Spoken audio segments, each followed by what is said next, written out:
Want to own properties without tying up all your cash? Let me show you how the BRRR strategy can help you recycle your money and grow your portfolio fast. So picture this. You want to buy an investment property and you start looking for a property that can give you a good return on your investment and a decent cash flow.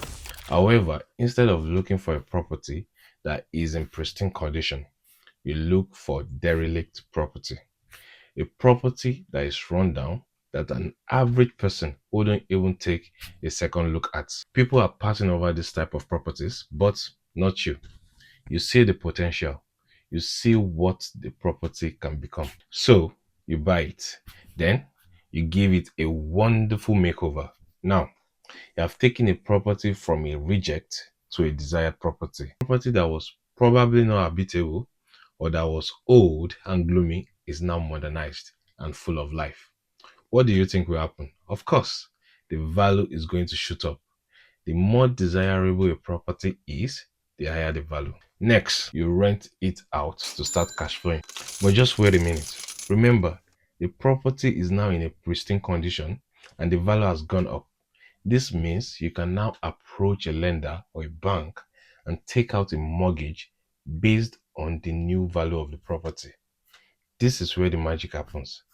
A lender will be able to give you usually about 75% of the new value of the property as loan. That's good money. Good money to go and buy another property. Again, recall you already have a tenant giving you monthly rent. Rent which is enough to now pay your monthly mortgage and other costs with enough left as profits. Quick side note, if you want to understand more on mortgages, you can watch this video right here. So in a nutshell, that is what BRR is. Buy, refurb, rent, refinance. You buy a rundown property, you add value to it through refurbishment, you then rent and refinance to pull out cash to buy another. Now, of course, all this is easier said than done. And this is where knowledge and expertise comes in. BRRR works best if you have the full cash ready to buy the property outright.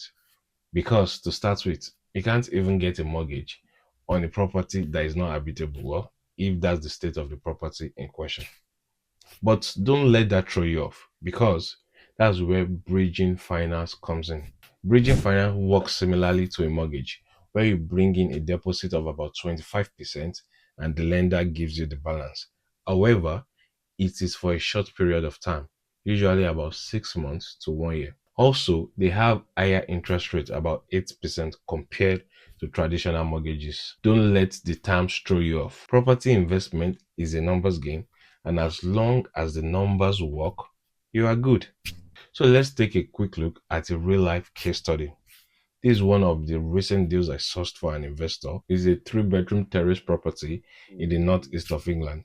So I will take us through the spreadsheet to show you the exact numbers and see how the numbers stack up. Okay, so right now I've opened my spreadsheet and this is the spreadsheet I use typically to quickly stack deals. So for the case we are looking at, a 3-bedroom terrace property, I was able to negotiate the property, the purchase price of the property, and got the property for 61,500. After walking through the property, the refurb is going to cost us about 27,500 pounds. And based on that, your stamp duty is about 3,000 plus, solicitor's fee is about 1,500. Then we have other fees captured here, such as the broker's fee, surveyor's fee, and the price and the cost of the bridging loan. Yeah, we have also captured other costs, which include sourcing and project management. That came to about 7,000 pounds. And the total purchase cost for this property, or the total money needed to get this property, is 104,968. Now, if you scroll down at the lower bit, you'll see the capital required using 25% deposit, which is 58,843 pounds.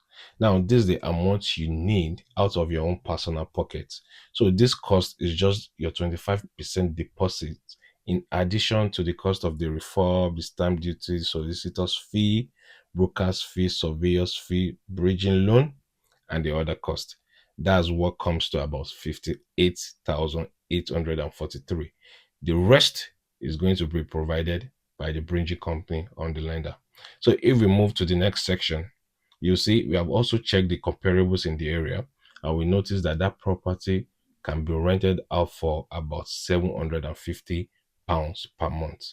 All right, so let's go to the refinance bit, which is the section at the bottom. So looking at the comparables of 3-bedroom terrace, of similar shape, the same layout, the same size, we are able to confirm that the done-up value of that property would be about £125,000. Also, currently now the base interest rates have come down, but for this calculation we have adopted 4.5% just to be on the safe side. Now, so remember, when you refinance, you are able to pull out about 75% of the new value of your property. So 75% of 125,000 is going to give you 93,750. We usually have a product fee that comes with such loans, so we have estimated 2,000 for that, and that brings the total borrowed to about 95,750.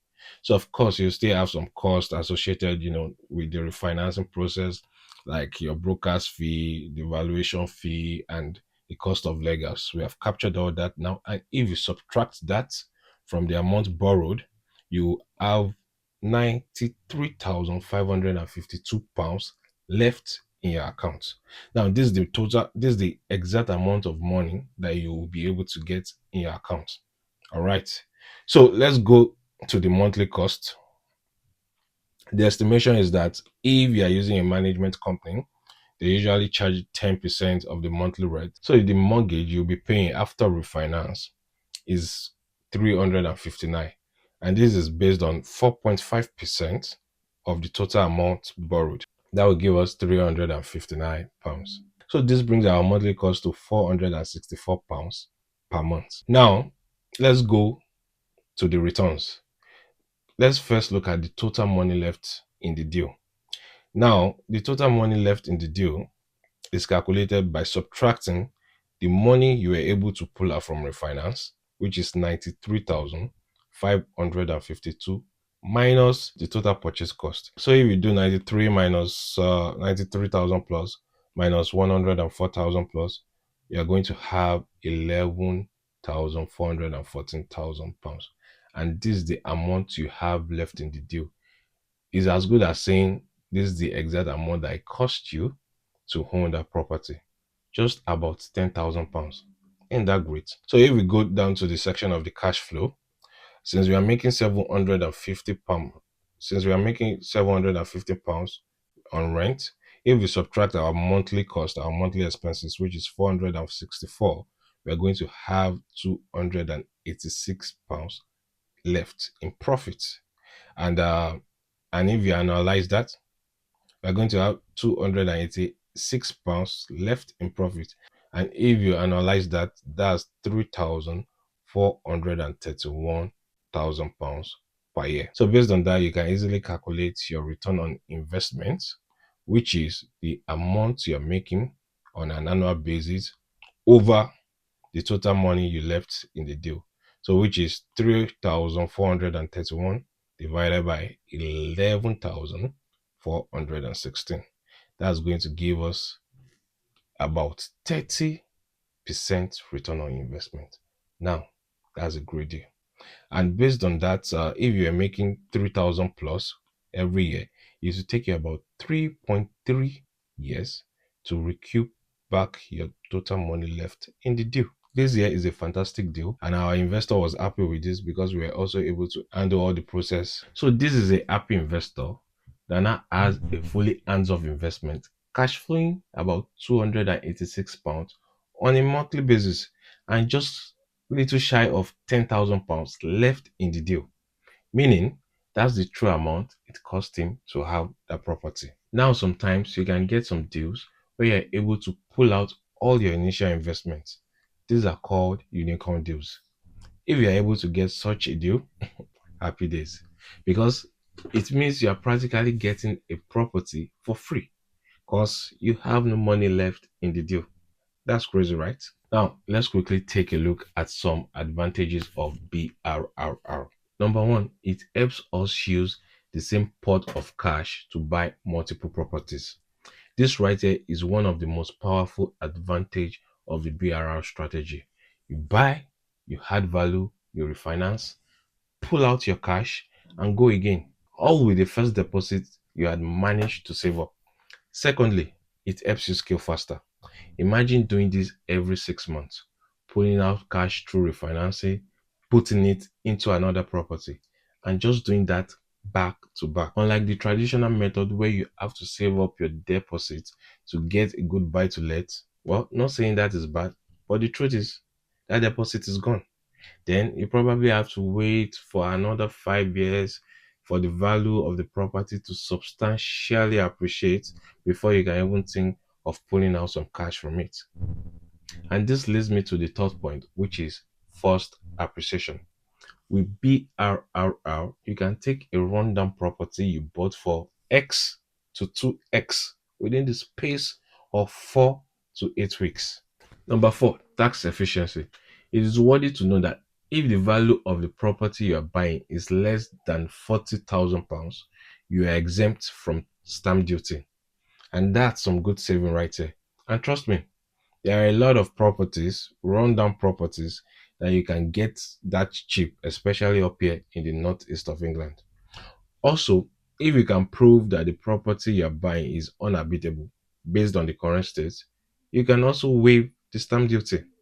I can just go on and on about the advantages of BRR, but let's pause here for today. If this video has helped you understand the BRR strategy, make sure to hit the like button and subscribe for more property tips, strategies, and real talk. If you got any questions or you want any help finding BRR deals, drop a comment or just connect with me via any of my platforms. I am here to help you get started the smart way. Catch you on the next one.